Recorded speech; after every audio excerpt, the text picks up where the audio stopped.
Hello, Moses? Moses, can you give me a Starbucks? Oh my God. Moses, you forgot to turn off the camera, Moses. I'm filming a video. Oh my God.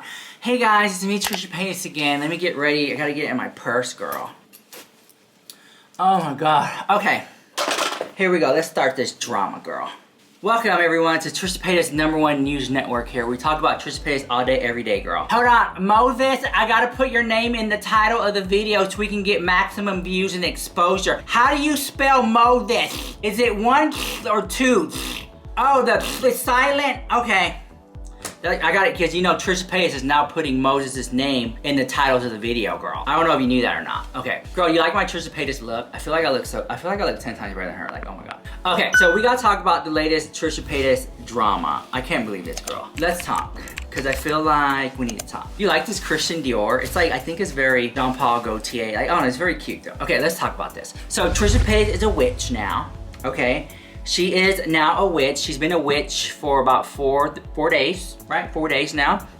She's now casting spells. She went live casting spells and conjuring stuff like that. And I just can't help but to feel that this is not gonna go well, girl. She'll do this witch thing for about 2 or 3 days, maybe weeks, and we'll forget about it at the house. Like, first of all, I just can't help but to feel that like the real witch community, Wiccan community, I don't want to offend the community, but you know what I'm talking about. I just can't help but to feel that they don't dress up in black lipstick and all black and sit at home writing conjuring spells. Like, they don't do that. I would say they don't even dress up with witch hats and walk around with broomsticks, girl. They don't do that at all.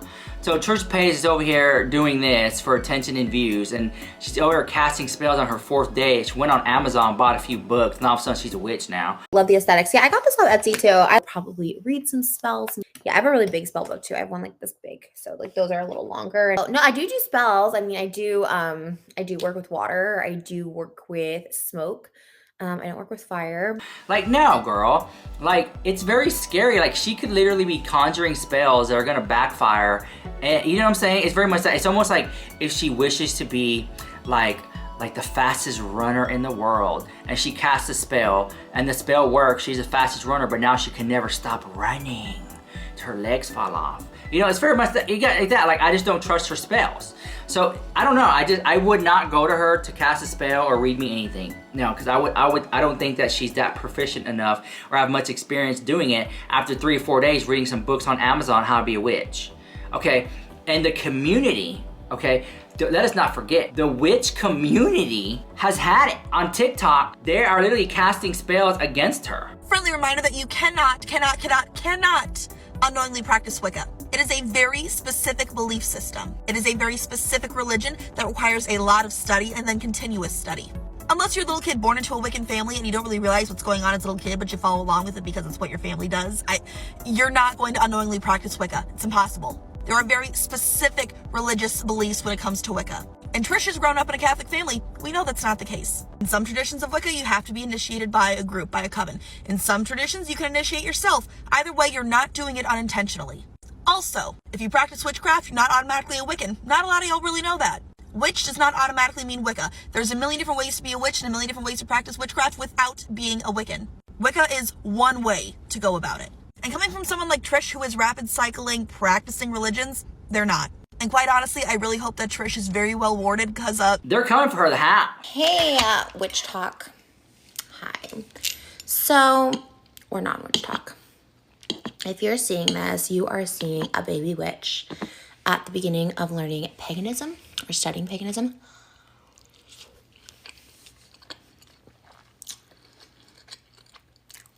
I was always low-key scared of witches, even like witches movies, because I thought it was like the devil or something.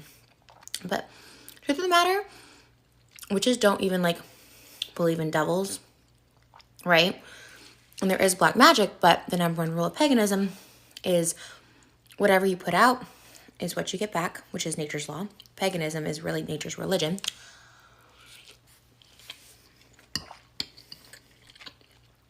So that's really cool. And the other cool thing is you can cast spells. Anyone can do it.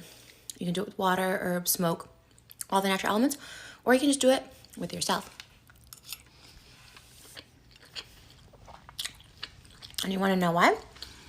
Because magic is all about intention. And you know, if you believe something, it 100% happens. But you have to really believe it.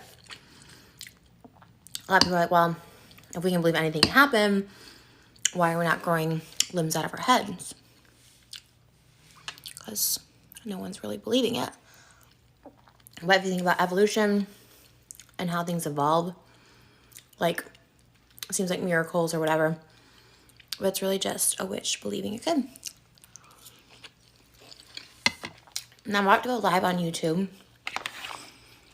I'm going to write some spells live. Now there's a lot of great spell books, but I actually write my own spells.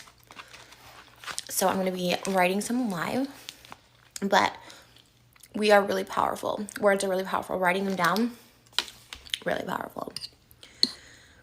But I think it's really beautiful. I don't look at it as a religion as much as I look at it as like our natural inheritance. That we're all magical beings. And look, I was brought up Christian. I was converted to Judaism. I studied Hare Krishna. I even studied a little bit of Islam. And I think they're all beautiful religions. And I feel like at the end of the day, we all kind of believe in the same thing, which is the energy that created us and that we are energy. But paganism, magic, it's very natural. Nature's way. Cheers to that. So, Trisha Paytas and Moses. Let me know what you think about all that, girl. I really want to know what you guys think about all that drama in the comments down, because I'm very interested in what you have to say about that. And I do want to say a big thank you to my sponsor, Manscaped. Thank you, Manscaped, for sponsoring this video. TSA friendly, waterproof, and rechargeable. They're shipping to New Zealand, Australia, and United Kingdom. Valentine's Day is around the corner. Do not be shook by this makeup look, girl. Use my link down below. The discount automatically applies at checkout. And yeah, get your man some Manscaped, or girl, or something. I think they might like it. I know they might like it. Okay, you guys sponsoring this video. Thank you, Manscaped. All right, so Trisha Paytas is getting a lot of views lately. It's a full moon tonight. Ooh. Because she's talking about her IVF therapy, her fertility treatment. She's going on this journey. And if you look at the views, because her Valentine's Day one didn't pull no views, the house girl. But people are very interested in her IVF therapy and going along this journey about having a baby. I really do feel, and I can't help but to stress this even more, that this should be the last thing she should be doing. This should be the last thing that she needs to be doing, because she's bringing a baby into the world. And she's a very selfish, narcissistic person. She literally put hands on Moses. She has physically assaulted Moses. She calls it an altercation on Moses. And H3 podcast, when he outed it out, Trisha Paytas got mad about it. She didn't want, because if Ethan never would have called it out, we would have never known about it. She would never told us, right? So you're telling me, like, you are separating Moses away from his family and friends. He can't have any cats or pets. He's not allowed to be around his sister. Because, you drove a wedge between that. Apparently, they're moving to Vegas. He might separate them even further. She's isolating Moses. And if you look at the pattern of behavior, the pattern of events, the pattern of her relationships with men, she just seems to, like, to isolate them. For example, when she dated, you ready for this, girl? When she dated the Vanderbilt guy, was it Christian Vanderbilt or something like that? Vanderbilt guy? I'll never forget, there was this one scene where she said, I don't want you to leave. And he had to go see his dad in the hospital. And she kind of just, like, played it down. Like, your dad's in hospital. Like, just be here with me. All right? And I was like, that was very selfish for her to do that. She kind of guilt-tripped him to staying. He went anyway, but when he came back, he felt bad about it. That was kind of weird. Then, when she was with Jason Nash, she didn't really like the fact that Jason Nash had an ex-wife and kids. Like, she didn't want Jason Nash hanging around his kids or the ex-wife. And he had to do that because he had to co-parent the kids. She didn't like that. Then when she was with Ethan Klein as a friend, she didn't even like that Ethan Klein had a wife named Gila, and she was all upset that it wasn't about her. And then with Moses' situation, you literally hit Moses. You put your hands on Moses. Trisha, like, admitting to, like, physically doing stuff to Moses. Just real talk. I think one of them is the frenemies episode. Good stuff in here. This is the one where I'm going to kind of skip forward just a little bit. Because this is her talking about how she got the keys and held him against his will for 13 hours. We saw all that. And we know how she describes that in detail too. And now she's like claiming that she doesn't remember it. Yeah, whoever made these videos, you did a really good job with your research. One point, I just remember so specifically where like, I don't want to date you. And I was like, why? But why? And you're like, that's why people date. So they realized that they didn't want to date. And you told me you didn't want to date me because I didn't have control over myself or something. Well, the beginning was so crazy that for me it felt like there was no way for us to move forward. Like it was just so crazy. What was so crazy? Your behavior. Your behavior. Your behavior. You know, she likes to sit there and argue that that's the first time she ever hit somebody. No, if you look back at the videos with Jason Nash, she would kind of like tap him on the shoulder or push him. When I met Moses, like I wish she was here to talk about it, but like I was so like messed up on drugs all the time. Like I would take anything and everything I could. I was still in love with somebody else. Oh, wow. This is recent. There's something inside you if you can be abusive towards somebody. And he would be like, ow, oh my God, you hit me. It wasn't very hard, but it's gotten harder. You know, it's almost like a little kid that like plays in the yard and has like a little magnifying glass and like burning ants. That type of behavior transforms into adulthood as them possibly hurting an actual person or human being. So when she's over there just, you know, hitting Jason Nash or little push, little shove, and now she's physically actually hitting Moses, I mean, the signs are there. That has yet to be resolved. And yet she's having kids. And yet she has this mental illness that is allowed to run rampant on the internet. And yet and I understand that there's moments where Trisha tries to be a good person. And here's the thing, everyone likes to get online. Pay attention to this. Everyone likes to get online and rattle, rah against Trisha Paytas and how she's a mean person, blah, blah, blah. She still has diehard fans, right?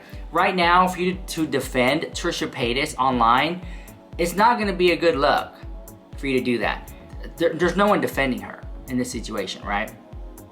She's not a saint. She's done her dirt too. But at the same time, you can't negate the fact that there's some attention that needs to be there. Okay, so for her to go have kids and going about this therapy without having a therapist involved, if I was Moses to me is what I like to call a classic case of an enabler.